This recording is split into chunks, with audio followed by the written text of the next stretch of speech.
cómo va enero. ¿Cómo va la inflación? ¿Y cómo van sus perspectivas? ¿Y qué de los formadores de precios? ¿Y qué de que nunca se le pone el cascabel al gato ese? He juntado una serie de materiales, no tantos, algunos muy precisos. Un informe del Centro de Economía Política Argentina, que es el CEPA, el modo en que los recolectó a esos indicadores Randy Estañaro en nota del diario Tiempo Argentino del 27 de septiembre del año pasado, es decir, que la vigencia es absoluta. Es más, el informe del CEPA fue en exclusiva para Tiempo Argentino y muestra cómo en algunas categorías de alimentos, bebidas, limpieza, una única empresa puede quedarse, de hecho lo hace, con hasta el 90% de la facturación. Podrá parecerle obvio a alguno de ustedes los impactos económicos, políticos y sociales de esta realidad. Pero ¿cómo dejar de insistir? ¿Cómo dejar de subrayar, de marcar, de vociferar de qué se trata? Hay el libro de Augusto Costa, ¿sí?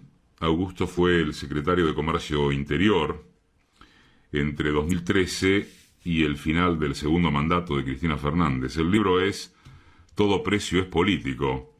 Es más, lo presentó aquí, en Marca de Radio, en su momento. Una de las citas del libro es que con los equipos técnicos identificaron alrededor de 65 empresas y 6 cadenas de supermercados que tenían a su cargo una proporción muy relevante en lo que se produce y lo que se comercializa en cuanto a bienes de consumo aquí en la Argentina. Y a fin de obtener una mejor radiografía posible de los fabricantes y de los comerciantes de ese universo, se llevó adelante ese trabajo que redundó en ese libro, que habla de los principales formadores de precios de la economía argentina. Y a pesar de los años transcurridos y de que el informe que estamos señalando y que recopiló, describió Randy Estañaro, a pesar de todo lo que transcurrió, nada pierde vigencia en lo nodal.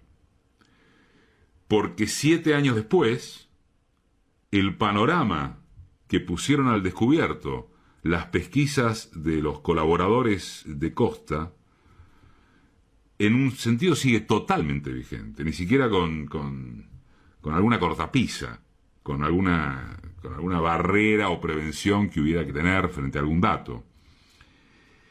Según este trabajo, ahora del Centro de Economía Política Argentina, el CEPA, en unas 30 categorías, escuchen, en unas 30 categorías de productos de consumo masivo, la facturación corresponde en un 40% o más a una única empresa. Para que sea gráfico, el 91% de la facturación por la venta de caldos saborizantes acá en el territorio del área metropolitana de Buenos Aires, en el AMBA, ingresa a las arcas de Unilever.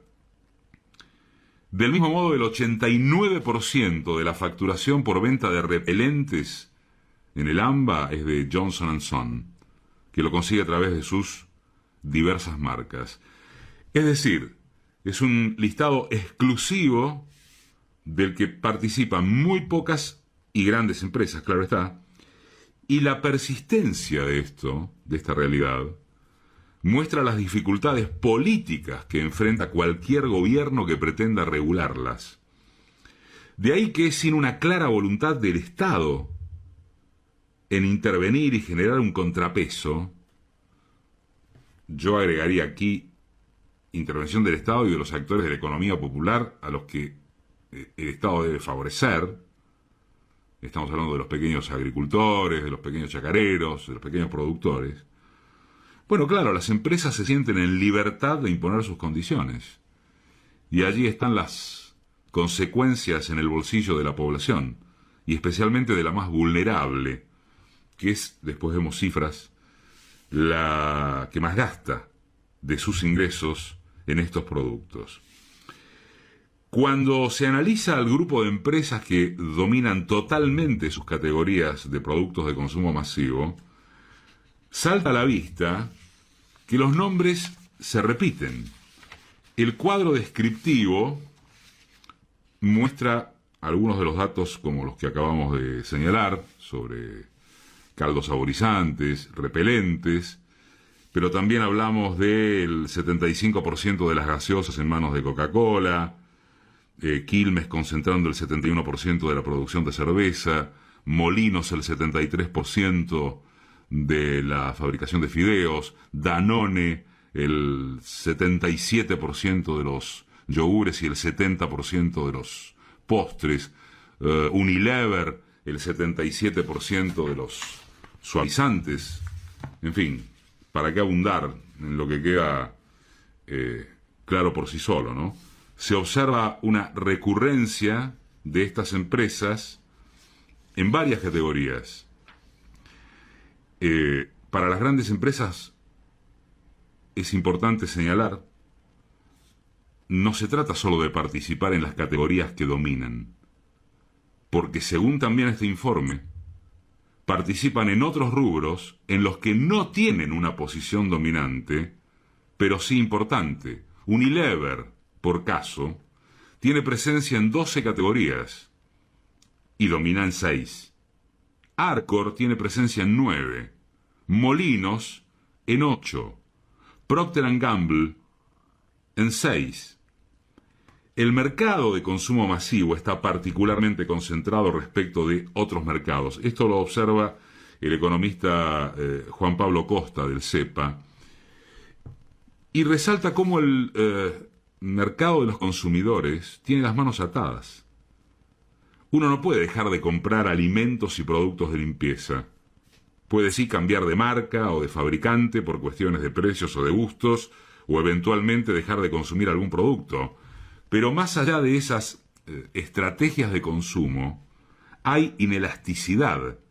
Los economistas le llaman así, inelasticidad, a este escenario.